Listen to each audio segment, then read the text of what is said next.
When Napoleon Dynamite premiered in 2004, it immediately struck viewers as something unique, not just in tone and humor, but in style.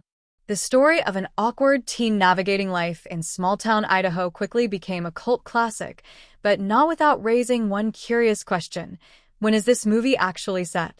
Despite a few clues pointing to a contemporary setting, Napoleon Dynamite presents a confusing blend of styles, trends, and aesthetics from the 80s, 90s, and early 2000s.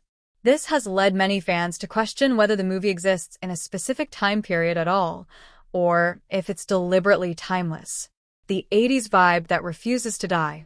At first glance, Napoleon Dynamite seems stuck in the 1980s. From the crimped hairstyles to the old-fashioned glamour shots and painfully dated wallpaper in the Dynamite home, the film leans heavily on visual cues from that decade. Deb's side ponytail, Napoleon's retro boots, and the yellow-themed interiors look more at home in a Reagan-era sitcom than in the early 2000s. Yet, this outdated look isn't an oversight. Rather, it's a deliberate choice that plays into the film's eccentric tone. These elements highlight the slower pace of life in small-town America, especially in a place like Preston, Idaho, where change doesn't always come quickly. Mixed signals from music and fashion. If the visuals lean 80s, the music muddies the timeline even further. While the opening credits roll to the White Stripes' 2002 hit "We're Going to Be Friends," much of the soundtrack embraces synth-heavy music and R&B grooves reminiscent of the 1990s. Jamiroquai's "Canned Heat" anchors the film's now iconic dance finale, while influences from New Jack Swing and even boy band-era pop pepper the film's soundscape. Napoleon's dance training via a VHS hip-hop tutorial also reflects this 90s influence, calling back to an era when breakdancing and retro R&B were still thriving in youth culture. These musical cues only deepen the sense that Napoleon Dynamite is purposefully unmoored from one particular decade. Small towns don't keep up, and that's the point.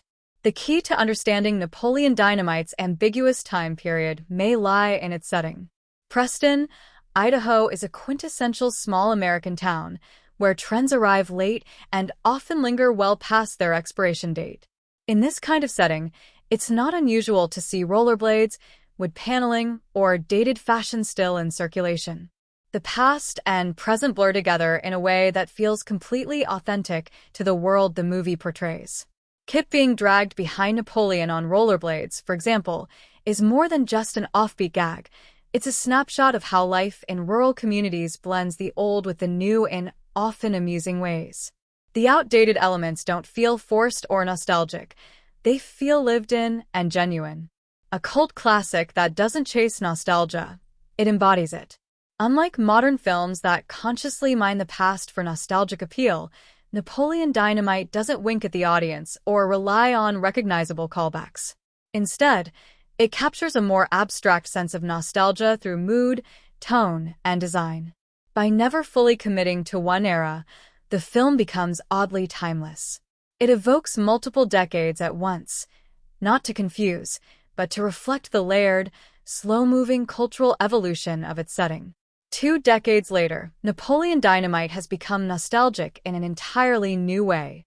It now reminds audiences of the early 2000s, a time before the explosion of smartphones and social media, when quirky indie films like this could still break into the mainstream. Its humor, visual style, and storytelling feel as fresh and strange as ever. A lasting legacy in an age of reboots.